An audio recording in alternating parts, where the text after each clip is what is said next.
May nakikita ba kayong possible political fallout or ano ba yung mga ramifications na nakikita ninyo kung sakaling i-implement nga, kung sakaling maglabas ng arrest warrant at talagang i-implement ng Philippine National Police? Ano kaya nakikita yung parang balik nito doon sa Marcos administration and siguro doon sa iba pang mga tumutugis dito sa mga Duterte? Of course, it is expected that their followers will complain, di ba? Kasi parang, you know, tinugis yung presidente. Yung mga alyado nila sa gobyerno, yung mga politiko na alyado nila, whether in the Senate or the House or the LGUs, of course, will also complain. Pero una muna, you see, pag medyo nahuli na si President Duterte, everybody knows that it's the end of the Duterte, kumbaga, dynasty in that sense, eh. Kasi it's really him that controls a lot of the powers, eh. Not his children, eh. So, I'm sure pag nangyari na yon, a lot of the politicians who support him will change tune. So while there will be implications on the Marcoses initially, I think when people see the ano na tapos na eh, hindi na ito ma-recover, lalo na pag na-arrest siya at nadala na siya doon sa Hague. I'm sure the whatever implications sa kay Marcos will dissipate, kumbaga bababa. On the other hand nga, in fact, pag hindi na-implement ni Marcos yung accountability mechanisms against the Duterte, doon pa nga siya may problema kasi syempre ang maraming mamamayan ang magdedemand na niyan eh. Isang example lang tong impeachment, di ba? Na parang na-weaken ang hand ni President Marcos dito eh. Parang Mhm. impression, if you're a political analyst, the impression to the people is medyo mahina pa na tong Marcos parang gano'n, di ba? Parang lakas pa Mhm. rin pala ng mga Duterte, di ba? Mantakin mo, ang buong Senado hindi gagalaw, di ba? Parang that's a lot of power, di ba? So, Yeah.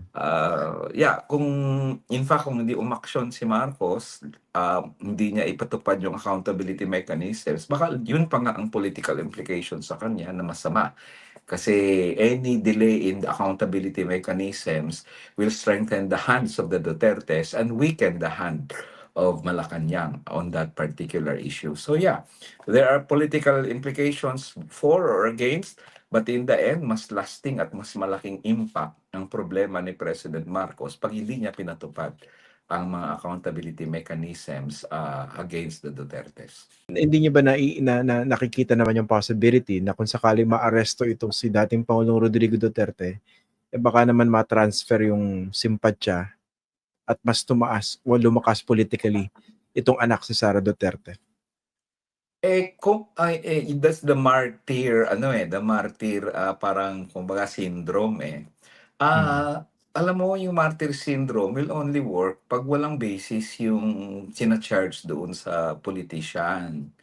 So, pag halimbawa si Ninoy Aquino dati, he was convicted and sentenced to death.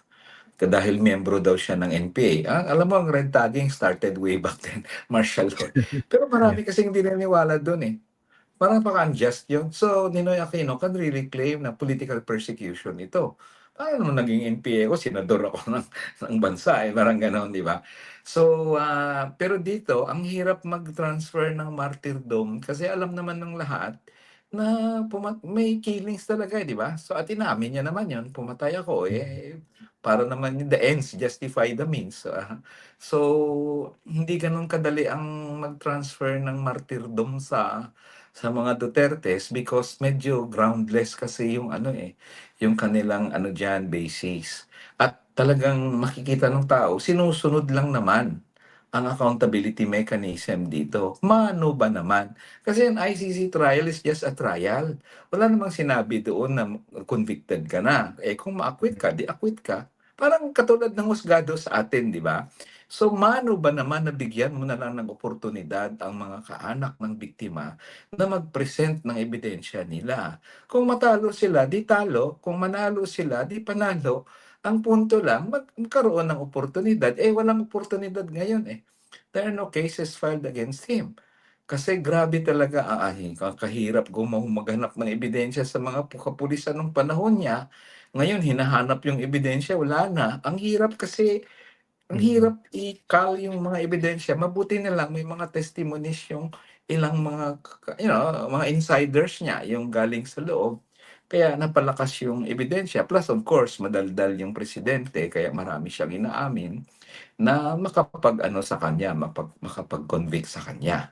So, Mm. but ang punto lang, oportunidad lang naman ang hinahanap ng mga kaanak ng biktima eh. Is there anything wrong with that? Napaka-reasonable nun. So, bakit ayaw mo? 'Di ba sabi mo okay sa yung ICC, madali mo pa nga eh. So, ngayon nandiyan na tapos bigla kang iiwas, 'di ba? So, I guess hindi hindi maging reasonable kung iwasan nilang accountability mechanism at gawin pa silang martyr Mm. dito sa isyung ito pag sila ay si Duterte ay nahuli at nakulong sa ICC. Mm. Nung pinapanood ko po yung speech ni dating Pangulong Rodrigo Duterte doon sa Hong Kong, nandun yung dati na niyang naratibo na hindi ko ginawa ito para sa pamilya ko, para sa sarili ko. Ginawa ko ito para sa inyo, para mas maging safe kayo. And I remember nung kasagsagan ng drug war, marami sa ating mga kababayan, unfortunately and sadly, parang hindi convinced na merong malaking mali o na merong fundamentally wrong doon sa pinatutupad ng drug war. Ang tanong ko po, sa ngayon ba na nag-iba na rin yung tinatawag nating political winds, do you get the sense that kahit paano, yung mga kapwa natin Pilipino, mas naunawaan na kung ano yung mali doon sa ginawa ng dating Pangulong Rodrigo Duterte? Yes, may swing na doon, maraming naka-realize. Una muna, yung mga dating nagsasabing okay lang yan pero naging biktima, 'di ba? May kaanak silang pinatay na wala namang kasalanan o kahit pa sabihin mo adik 'yon, hindi naman death penalty ang addiction ng droga dito eh. So, yan yung first, no? Ang second, napansin ng marami rin na supporters ng EJK noon na una muna, hindi hindi tama yung solusyon. In fact, hindi na-solve eh. Hindi na-solve ang Mm. problema eh ng pag-alis ni President Duterte, laganap pa rin yung droga, bilyon-bilyon pang harin ng mga nahuhuling sinasmuggle ng mga droga dito. So, that wasn't the solution. So, medyo nakumbinsi sila na hindi hindi tama na bigyan ng license ang isang presidente na pumatay just because sabi niya ito ay para sa kabutihan niyo, 'di ba? Lahat naman ng diktador sa buong mundo, palaging ganun yan eh. Yung mga Marcos ng unang panahon, 'di ba? Para naman sa ikaunlad ng bayan, 'di ba? Hanggang sa lahat na, yung mga kay Arroyo, para lahat naman ng actions nila sinasabi nila maganda eh. Para sa Pero bayan. nakita na para sa bayan, para sa mamamayan. The road to hell nga daw is paved with good intentions eh. Pero hindi pwedeng payagan yan, lalo na siguro ma-realize na rin ng mamamayan. Kahit ano pa man ang support ko kay Duterte, hindi pwede na isang lipunan, naglalakad lang yung anak ko, mara-riding in tandem. Hindi maganda yun eh. Na, Mm. halimbawa, anak ko naging addict, tapos riding in tandem lang nila. Kahit sino ka man, hindi mo matanggap yun eh. Pwede niyong hulihin, pwede niyong kasuhan, huwag niyo naman patayin, di ba? Yung gano'n. Marami na Mm. rin naka-realize niyan. Hindi ko gusto ang lipunan na kalakhan ng anak ko, nagsalita lang sa Facebook ng something against sa policy ng gobyerno, red tag na, EJK na, kasuhan na. So all these things, marami na rin naka-realize na hindi solusyon yun eh. May mga bansa naman na hindi naman naging diktador ang kanilang presidente, umunlad naman sila at wala namang krimen na wala namang malalang mga krimen sa bansa nila. So Mm. at hindi na solve yung ano yung kanilang problema, 'di ba? So yun yung tingin kong shift eh. Marami na ngayong nagre-realize niyan.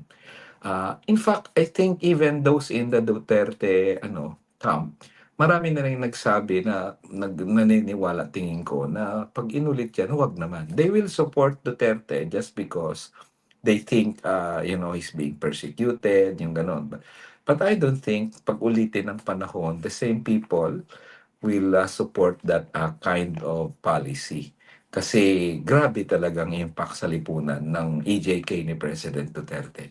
Hindi na mabalik yun eh, yung mga buhay na nawala. At lalo na, hindi naman nagtagumpay yung campaign niya sa droga at sa kriminalidad at sa korupsyon. Marami siyang pinangako eh. I-lower ko ang crime, i-lower korupsyon. Wala eh, walang Jet nangyari eh. ski. Jet ski, lahat naman yun eh. Marami siyang sinabi eh, di ba? Na in the end, parang ang hirap pa rin ng buhay ng tao. Marami pa rin krimen. Nakuha naman ng China ang West Philippine Sea. Lumaki ang utang natin na hanggang ngayon hindi ma-accounta kung saan ginastos ni President Duterte yung 6 trillion pesos na hiniram niya in just a Mm. span of about 5 years to 6 years eh. So, yeah, all these things, I guess a lot of people realize na hindi pwedeng bigyan ng isang poder yung isang tao na makomandya lahat kasi power corrupts, di ba? An absolute power corrupts absolutely dahil grabe ang poder mo. May mga nakawan, may mga formally, walang nangyari kasi ang lakas ng patron eh. Hindi makaabante yung mga, kung ano-ano mga corruption cases ng panahon niya. Dahil precisely, si Duterte, mahigpit siya, bumibira siya pagkalaban kanya sa politika, pero talagang mapagkaibigan siya sa mga aliado niya kahit na na-involve sa corruption or iba pa mang abuso sa gobyerno.